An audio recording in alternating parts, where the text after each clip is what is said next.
Paris biir mosquée de Paris si boobu ñu ko tabax du jullit yaa ko tabax benn juif ak benn franc-maçon ñoo ko xeex au niveau du Sénat ak au niveau de la commune de Paris pour am terrain bi en subvention naturelle ak pour am un budget de l'État français de 500 000 francs français pour tabax ko donc benn yahut moo ko xeex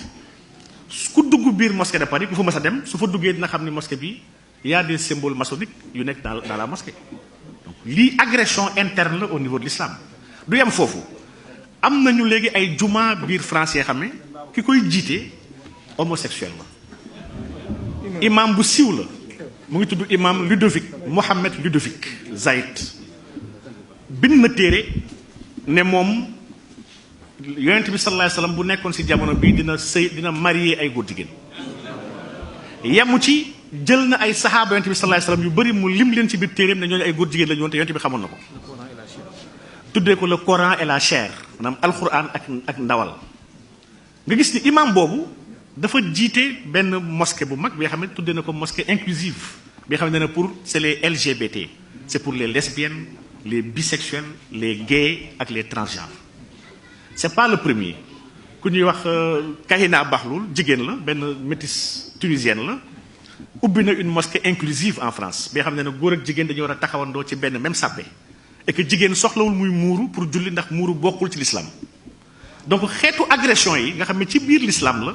dañoo ut ay agents yu leen koy doxalal di jéem a sàppe diine l'islam di ko jéem a tuutil sëñ Maxtaar bu may wax ci temps bi may la ma daaleel ci lenn rek di nga fan yi ñu weesu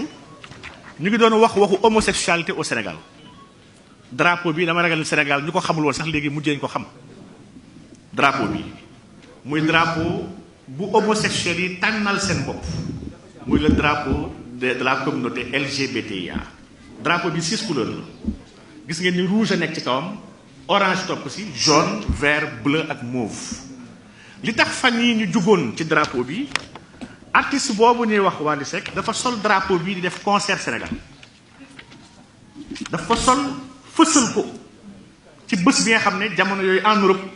ñu ngi doon waxu homosexuels yi ak seen ay défilé yu ñuy wax gay pride drapeau bi la sol gis nañu ñëpp ñu ko ndokkeel ci àdduna bi ci ay homosexuels yu nekk France ak yu nekk fii sax Sénégal gis ngeen lii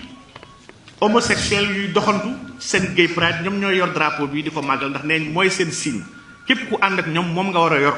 da nga ko war a fësal ci ay brassard ci ay mbaxane ci ay t-shirt ci ay jean ñëpp ko war a wane fësal ko parce que dañoo war a imposer doomu aadama yi seen existence parce que ñoom dañoo bëgg sëyi seen biir dañoo bëgg dëkk àdduna bi yëpp ñu am fa seen ay àq ak seen ay yelleef maanaam dans 72 pays dans le monde l'homosexualité est toujours punie alhamdulilah Sénégal ci la bokk te Sénégal du ci génn illaa yawmil qiyaam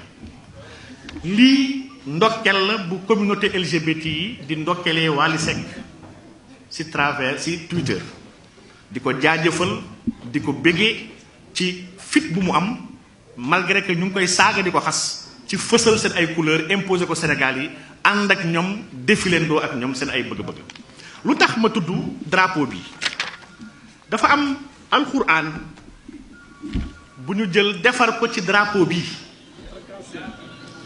tuddee alxuraan bi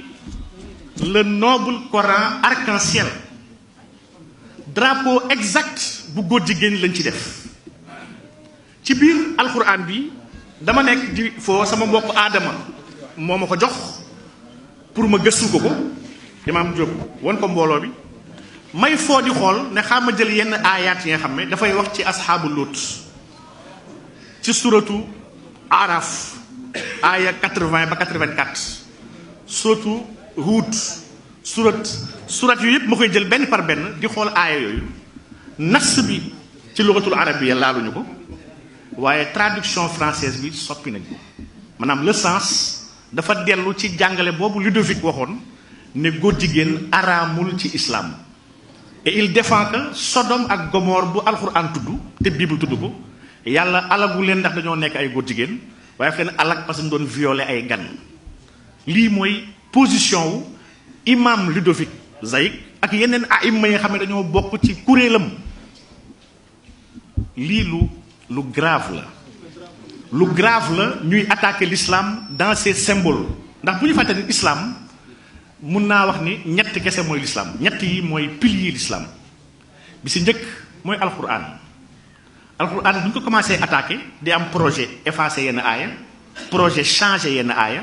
projet réécrire le Coran projet infiltrer le sens du Coran mooy ko kon commencé di yàq alquran te projet boobu yemuñ ci ñu ngi attaqué wala daara yi pour bañ nit yi mokkal alquran projet bu àndandoo la ñu jóge si alquran attaqué yéen ci yàlla Muhammad sallallahu alayhi wasallam bëgg ko dugal dans le programme de banalisation bëgg nañ théâtre caricature film yëpp dañ commencé di jouer ay film fii ba 2100 parce que ñoom si 100 ans la ñuy xeex noonu la ñu defoon église bi fii ba 100 ans la ñu liggéey si bëgg xotti xorma yonent Yàlla Muhammad sallallahu alayhi wasallam di ko caricaturer di ko fontoo ak di ko tuutil ba jullit yi duñ ko nawati waaye ñetteel ba mooy jullit yi il faut ñu amuser leen foowee leen ba duñu talati seen diine duñu talati seen islam. Saamata dafa mel ni maa ngi si waxtu bi maa ngi tuub di jégalu ci xaw a guddal bi yàlla ñu yàlla defal tawfiix defal ñu taysiir jaahi mawlana rasulullah sallallahu alayhi wasallam